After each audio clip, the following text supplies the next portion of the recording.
Welcome to the FMCG Guys, the podcast that dives into the innovation, strategy, and trends shaping consumer goods and retail in Europe and beyond.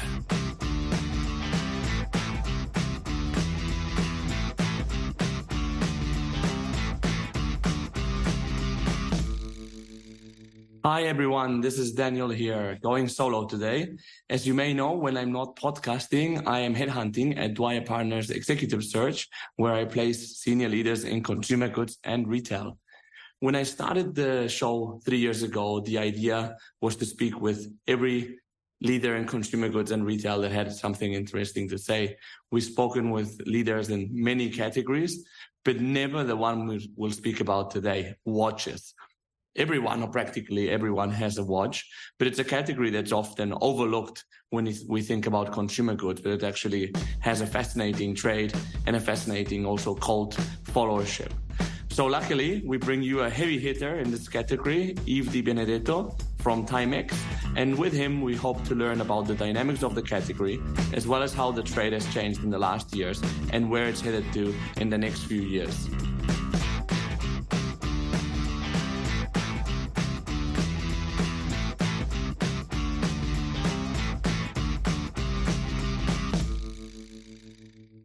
My name is Yves Di Benedetto, and as my name is, I'm French and Italian. It's a little bit more French and Italian, I have to say.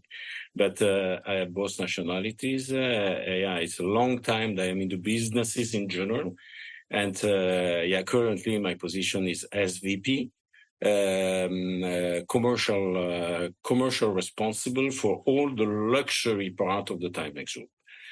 What do we mean by luxury? It's brands related, obviously. And the brands are Versace, Ferragamo, Missoni, and the new one added recently is Philippe Plein. I am responsible globally, worldwide, of all the commercial activities. And obviously I have teams all over the world, and we have office in Hong Kong, we have office in the States, obviously, as Timex is there. We have all the development of the product, and even the production of the product is in Switzerland, because we are mainly producing a Swiss-made watch. And we have operation in more than 100 countries in the world. And I have teams, as I said, everywhere. Our distribution is composed by mainly distributors, but we have also some subsidiaries. We have subsidiaries in India, we have subsidiary in UK, we have subsidiary in Poland, we have subsidiary in US, we have subsidiaries in Mexico, for example. And depending on the market, but it's mostly distributor driven. Mm-hmm. And we have also e-commerce operation that is based in Amsterdam and dealing with all the platforms in the world, China with Tmall, with JD.com, with VIP, with Zalando in Europe, or with About You, or all the distribution you can imagine. We are covering all the channel. Distributor, retail, chains, and e-com. We are absolutely omni-channel in the sense that we are operating with all the channel existing and selling watches. Yeah, it's an interesting scope, no? Because the watch market is a different one to the regular fast-moving consumer goods market that we normally talk about on this podcast. Maybe you can tell us a bit about like the watches category and how it works, because it's a very interesting category. I mean, you have from watches that cost €3 to watches that cost 3 million euros, right? Exactly. So exactly. And there's a lot of fan base as well. Yeah. That's it's very interesting. You know, I spent a big part of my life in the consumer electronics area, so quite 35 years in the consumer electronics area, where it's completely different market in the sense that, for example, in the consumer electronics area, the market is very concentrated on some big brands, but it doesn't mean that we don't have big brands in the watch business. But what I was very surprised when I joined this business is the the number, the quantity of brand you can find on this market is unbelievable. As you said, from €2, it's same product, because watches is not a simple product, because the product would be very simple, but could be very complicated. And you can imagine when we sell a product at 1 million, 2 million, 3 million, how complicated it could be. But I was very surprised by the quantity of brands everywhere. And when I travel all over the world, and I see, all the time I discover new brands. That means that the guys that are just producing some thousands of pieces, just concentrated maybe in only one market or one country. And it's really amazing. But what I was most surprising things what I discovered this market is really the parameters or the logics are completely different compared to, for example, consumer electronics, or compared to other businesses. Is that it's the level of margin is still very high on this market, and that means that and that's also very interesting for somebody that is really creative or with a good experience in marketing, because you can really be very active there, because you have still the value chain is not like in consumer electronics where the margin is very short. It is only a question of let me say rotation, and there you have price erosion. You have to be very quick in the watch market. It's luxury logic. Even if some watches are not the luxury, but it's still because the level of margin is high that you can spend money in order to promote your brand, or because the production cost is not so high. Obviously, it depends on the watches. The Rolex one is not the same cost of production of a Timex one. But of buying one, the retail price is also a bit different, isn't it? Yeah, exactly. The retail price is different, but at the end, the ratio between the production cost and the price, the customer price, is always more or less the same. We are talking about a multiplicator of 8, 9, 10. Even on some brands, it's even more than that if you are touching the luxury. But that's the luxury logic. The other thing I was very surprised when I joined this market is that the number of brands and the way that you expose the product. It's really coming from a logic that you should display more the brand that is leader. It's not the case in the watch market. If you enter in the store in the watch, you see that the brand that is selling 1 and the one that is selling 10 has exactly the same display. They have a display with 30, 40 pieces, something like that. If you enter in the store in the watch, it's amazing. And because I was used that I'm quite long experience in the retail or in the retail in general. When you enter in the store, you should see at the first look, at the moment you see the store, you should identify the commercial strategy, or who are the leaders of the market. If you enter the watch and you don't look at the brand and you look at the store, you see that they are all equal, because they all have the same product. If you enter in a consumer electronics store, you see that the big player, Sony, the Samsung, the LG, they have the main part of the space. It's in the watch business is absolutely not the same. The value chain is also completely different. The value chain, they invent the logic, the financial logic is completely different. For example, the inventory.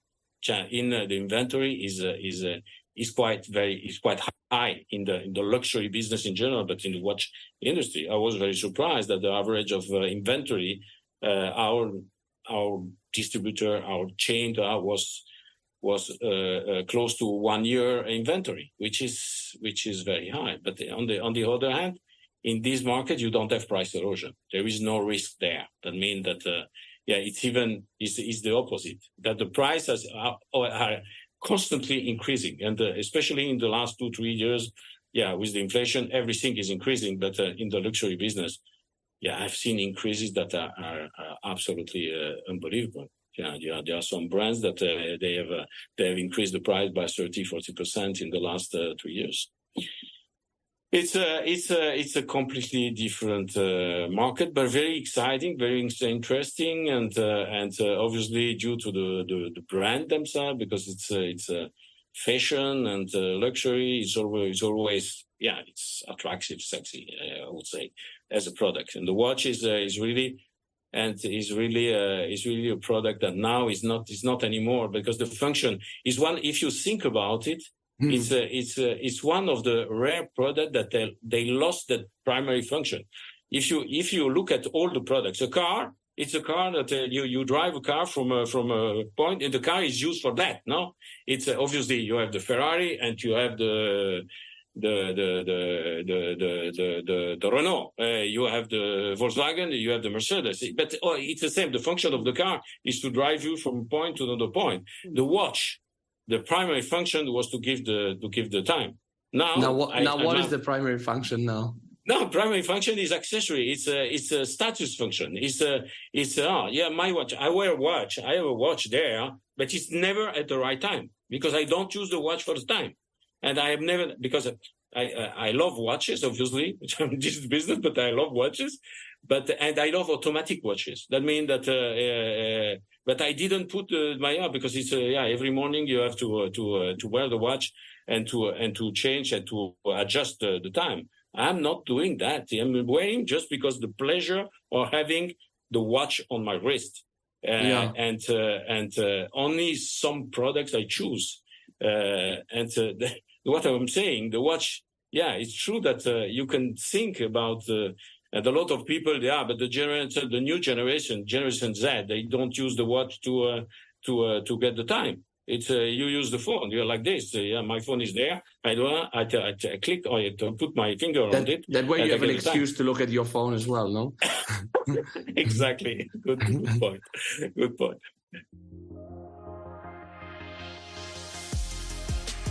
Efrain, you deal with a lot of data in your job. And in this time of omni-commerce, do you sometimes find yourself really not sure with what actions to take? Absolutely. I think as the amount of e-com performance data only continues to grow, a lot of brands are going to face this challenge.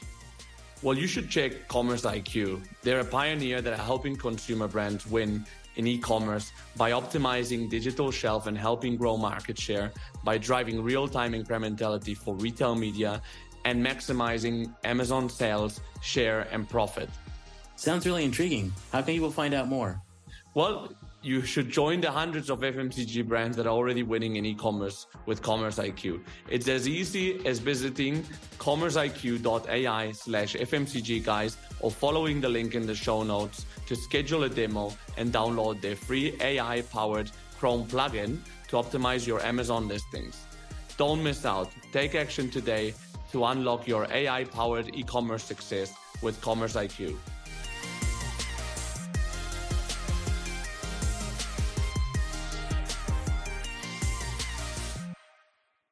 How have you seen as well, because I think that during the time that you've been in the watch sector, the iWatch or the Garmin have become very prevalent. So now it's pretty common for me to have a meeting with someone pretty senior and for them to be wearing a Garmin, right?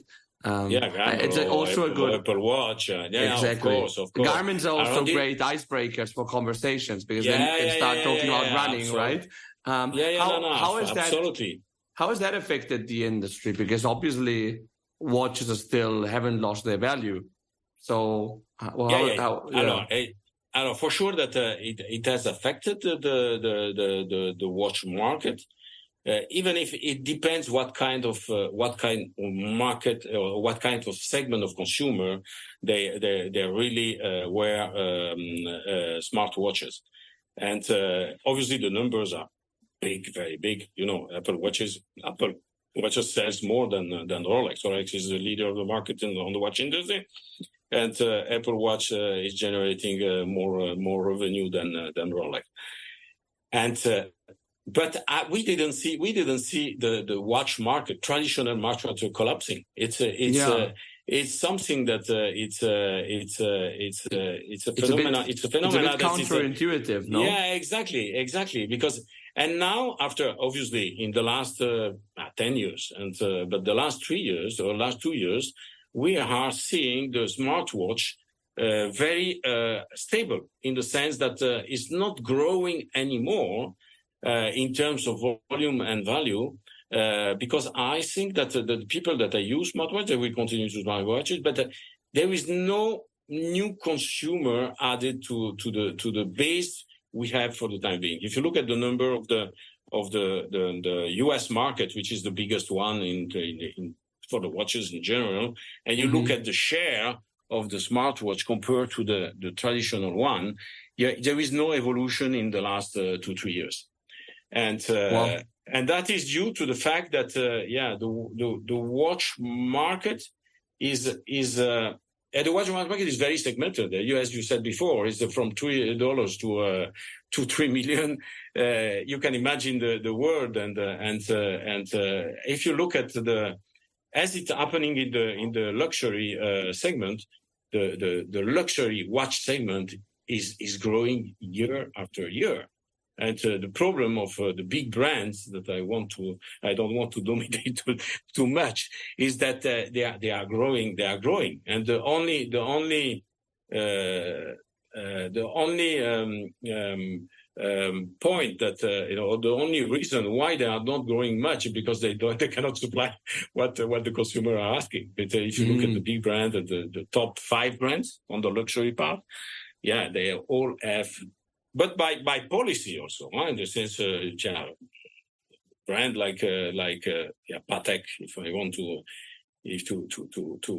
talk about the top in terms of pricing, they are limiting the quantity by purpose. That means that they have decided to not produce more than a certain quantity of watches, and they are increasing prices every 6 months. It's unbelievable. If you look at the list price of certain brands, they are increasing all the time. And that is also due to the second-hand market, because at a certain moment, the second-hand market got crazy. It was 2021 and 2020, during the pandemic, by the way. The second market got crazy on certain brand, and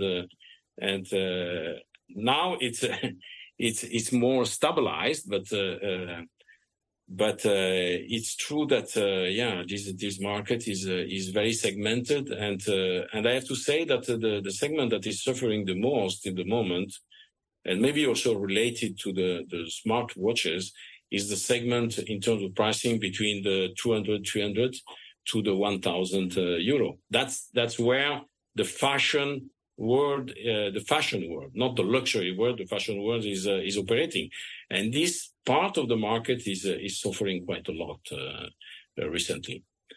And then you have some geographic, let me say, geographic movement. It's clear that China, after the pandemic, is not recovering as expected. The US is slowing down. There are some macroeconomic or geographic movement that are at the moment, they are penalizing maybe the market a little bit. But if I look at the luxury part, it's still growing. Interesting. How does Timex Group as a conglomerate play against like the smaller, you mentioned Rolex, Patek, and then you have all these small Swiss luxury firms as well, and all like the counterfeit and other materials. So what's Timex's positioning, or maybe at least in your categories? Timex is a group, and we have 12 brands, and we have 12 brands that are operating in all the segment. All the segment means fashion, luxury, and traditional watches, because Timex is a traditional. We have 170 years. Next year, it will be the 170 years anniversary. It's one of the oldest. We are older than Rolex. We are older than Patek. We are older than Audemars Piguet. We produce watches since 170 years, and it's clear that depending on which brand we are talking about, the brand is behaving in a different way, and But globally, I cannot obviously the group is performing quite well because we are very balanced. We have big brands. I mean, if you talk about Versace on Ferragamo, or even Plain, or even Missoni, or even Guess, for example, part of the group, or Timex itself, or Furla, or Ted Baker. We have Nautica. We have a well-balanced portfolio. And at the end, some brands, they are performing a little bit less, but the other brand, they are really performing very well. At the end, and if you look at the performance of the group, it's still very, very positive. 22 was historically a very good year. It's true that it was led by the luxury part, but even 2023, with some difficulty, tough market condition, very, very tough. If I was talking about US, I'm talking about China, I'm talking about obviously Europe with the war in Russia. Is the market has not a very positive condition, but all in all, and having this balanced portfolio, we have quite good performance. We are still growing. As if you look at the performance of the competitors that the other bigger group, I don't want to name, but you see that because they are public company, we are not a public company. We are a private company, and you have other group on the market that are public, and you see that they are quite suffering in that market. But I repeat, the economical environment is not positive at the moment, and that explain why. And you really have to have very strong brands in your portfolio if you want to really continue to grow. Yeah, and as a sales leader, interested to know how, what does the retail footprint look like for watches? Like, what type of retailers are you working with? And because you can find watches in a lot of different types of stores. You have specialty stores, exactly. But then you can find them in department stores and even small, random, independently owned stores. How do you manage that complexity, and what does it look like day to day? The complexity is it's true that it's very complex, but in the meantime, you have to respect, and because we have one brand that is owned by us, is Timex. We have 11 brands that are licensed. I mean, and they're licensed, they give guidelines. And the guidelines are very, very strict, that we cannot distribute Versace in supermarket or hypermarket. That doesn't make sense. You are luxury, and you have to have a distribution that is in line with the DNA of the brand. And that means that for all brands, we have distribution footprint that is adjusted or is in line with the guideline of the brand. For Salvatore Ferragamo, for Versace, for even Philippe Plain. For Plain, for example, we have two lines of products. We have Philippe Plain, which is the first line, and we have Plain Sport, that is another brand with a positioning that is lower, that we position in different type of retail. If I can give you example, it's clear for Timex, for example, in the US, we are distributed in Amazon, we are distributed in Walmart, we are distributed in Target, we are distributed in all that kind of distribution. Versace could not be in the same distribution. The brands is not fitting, and we are adjusting and we are managing the distribution in line with the guidelines of the brand. And it's complex. But when you understand the DNA of the brand, and you follow the guideline of the brand, the distribution is quite obvious. And we are everywhere. That means depending on the brand. But what I was saying before in terms of distribution, we are covering all the channel, and we are covering all the channel on all the brand. If you look at Timex, we are on Amazon. Versace, we are in sites or platforms that are luxury. We are on Farfetch, we are on Mr. Porter, we are on that kind of distribution. It's online because Farfetch is online as with different business model, but it's online as Amazon is online. But obviously they are selling different product, different price positioning, and different brands. And we are we are adapting and we are managing it that way. And pandemics had really changed the rules of the game. The pandemic, in terms of distribution, is that when the luxury were very far from the e-business in general, that with the pandemic, everybody was on the Timex, I have to say that it seems 2016 that we are really very active in e-com, and that's the reason that when I came from the consumer electronics, the first things I did is that I opened all the sites in the world, obviously just following the guidelines by brand. But and we were, when the pandemic happened, we were really benefiting of this because we were already prepared. But a lot of brands, they were not at that time prepared, and they are investing on their way in the last 2 years, investing a lot on this channel. And because before they were very afraid and by the channel, because it's also difficult to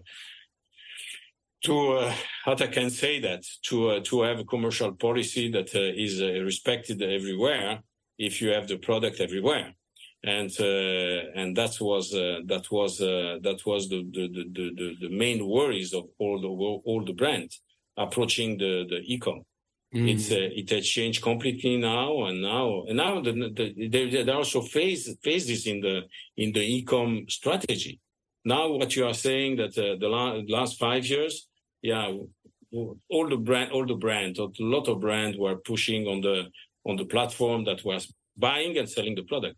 Now the strategy is really to create the marketplace and to brand the marketplace. That means that you are on Zalando or on Amazon, and you open new store there, and you have your commercial strategy, your marketing strategy, and you do the things not directly, because the platform is the window, but you are behind and you manage it in line with your strategy on the brand.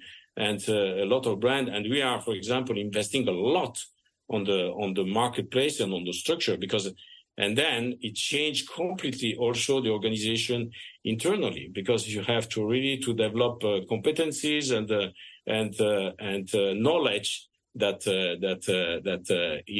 is not obvious. And that's the reason why we are recruiting now a lot in this space.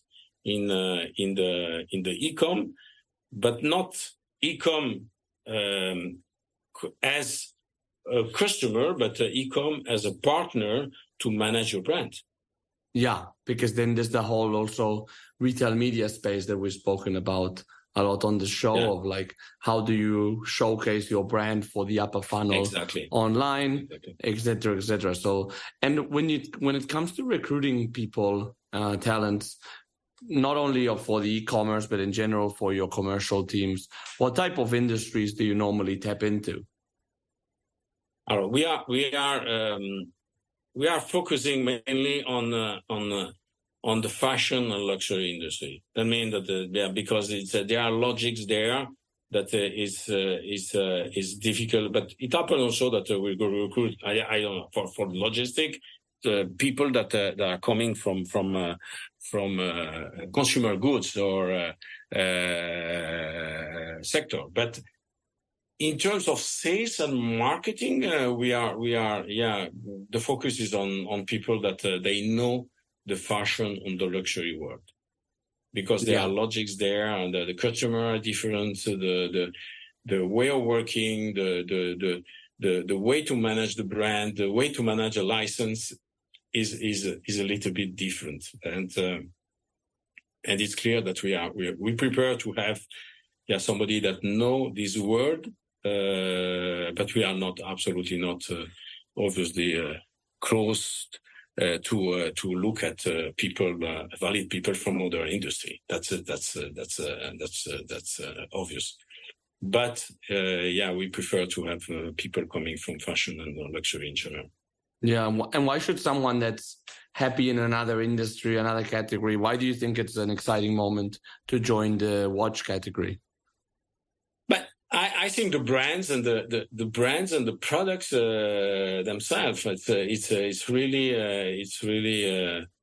you have to love like luxury. The product is sexy. The product it's one of the when I'm recruiting or making interviews, and it's one of the things that the people like. And there is another aspect is that we are running 12 brands. That means that you have a variety of product and brands and DNA and strategy, and that it's and intellectually, it's very interesting to manage a brand like Timex, that it's volumes, it's a mass market, and at the same time you have to manage Versace, which is a luxury, for example, with a completely different logic. It's intellectually, professionally, it's in my opinion, it's a good opportunity, because there you have, being in the same company, you can see logics that are completely different. If you enter in in Prada, on Louis Vuitton, you have one brand, you have one strategy, you have one kind of things. That's a group like our group that are managing so many brands, and there are other especially in the watch industry. But also in the fashion industry, it's very interesting for that, because you just have a variety of experience that is even the on the processes, they are completely different. The fact that for example, we produce the watches in Switzerland, and the Timex brand we produce in Philippines. It's different logistic process. I'm not talking even about marketing, sales, and the stores, different stores to manage different. You look at distribution wise, for example, you have the boutique, you have the department store, you have the e-com, you have everything, every kind of distribution depending on the brand, and this experience, you find it inside one company at the end. Yeah. I think for somebody that you recruit, it's somebody that is willing to learn. And obviously, we are not hiring people that just with the objective that they learn, but they have to also to bring value to us. But it's something very interesting. That's the reason they are all the interview, and we are obviously not selling this, but it's one of the characteristics of this business and of our company. It's in my opinion, it's a very interesting one. And when I discovered this word, it was 80 years ago, because coming from consumer electronics in the retail part and in the industry, I spent 25 years of my life in Philips. It's a world that is completely different, and completely different. I'm not saying more interesting or less interesting, but I learned a lot. Even if after 35 years in consumer electronics, I learned so much, and that's the beauty of our jobs. Yeah, and if you went to the beginning of your career, did you start your career at Philips, or did you start somewhere else? No, I started my career. I mean, that the career I spent 2 years in Morocco for my military service to teach students accounting, economy, and that kind of things. Oh, wow. But the real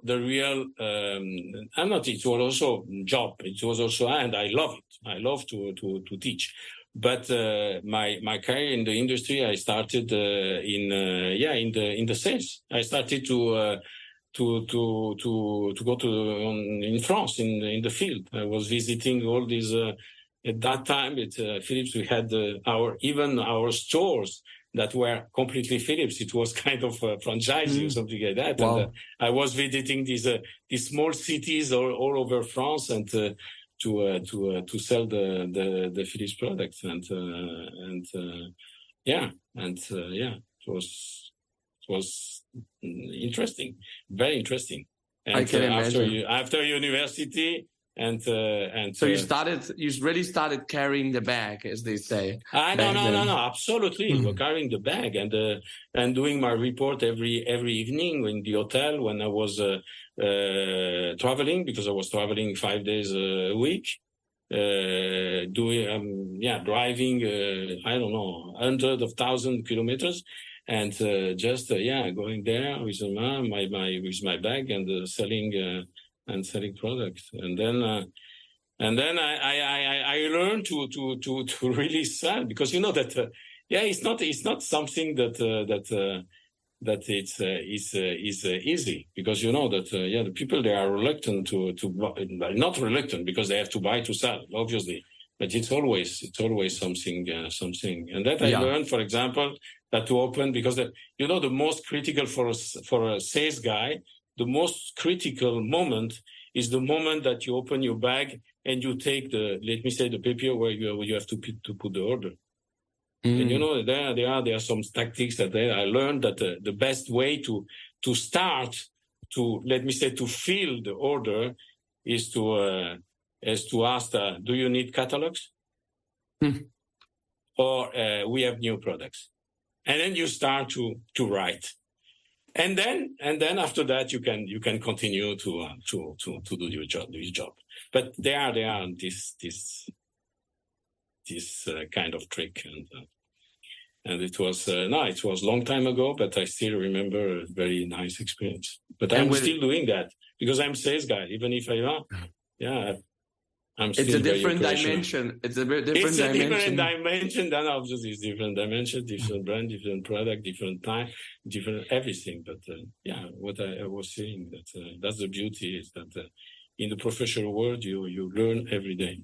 Yeah, well, if you're not learning, that's probably the time to change. And I was gonna ask you, given all these experiences that you've had over this career, if you had to go back to the beginning of it, and with everything you've learned, give yourself just one piece of advice, what would that be? A piece of advice for somebody that is starting, you mean? Yeah. It would be, in this case, it would be to yourself when you were starting, but applicable to anyone starting now. Yeah, I think, there are a lot of things I could say, but there are things that it is coming in my mind very quickly, is that make things happen. That means make things happen. Don't spend too much time in theory, in talking, in discussing. Just make things happen. That means that if you decide something, do everything you can to get what you have in mind. Make things happen. And the other point that I would say is that always start to be propositive. That means that the sense that I always tell my guys and the people I work with, don't come with me with problems.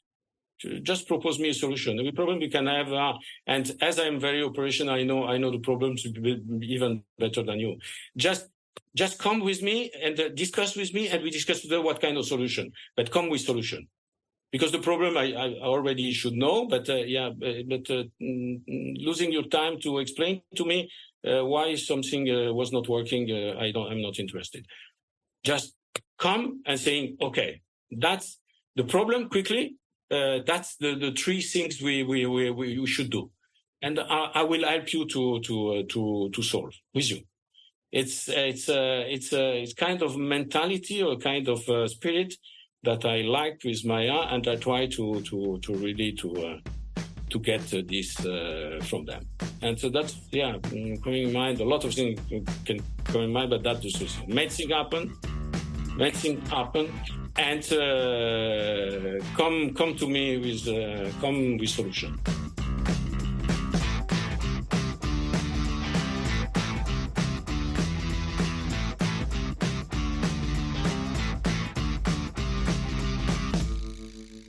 This was Yves Di Benedetto from the Timex Group. Really enjoyed the conversation, and I feel like I'm leaving the conversation knowing a lot more than I knew before it about the watch category.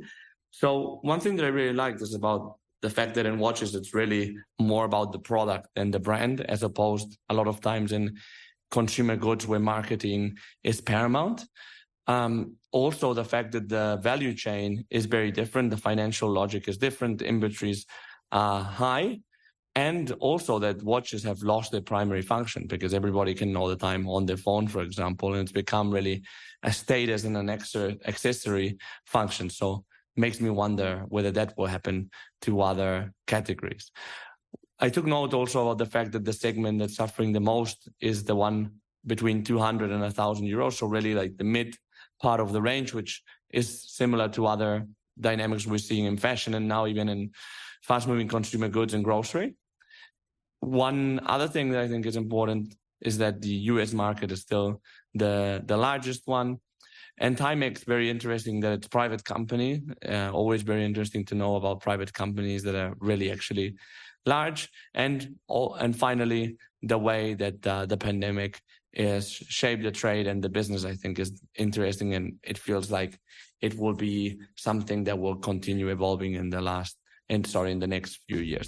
So this is it, folks. Thanks for joining us again. If you haven't yet, please follow our LinkedIn page. We're close to 9,000 followers now. And also give us a rating or review either on Spotify or on Apple Podcasts. Thanks for joining and see you in the next episode of the FMCG Guys.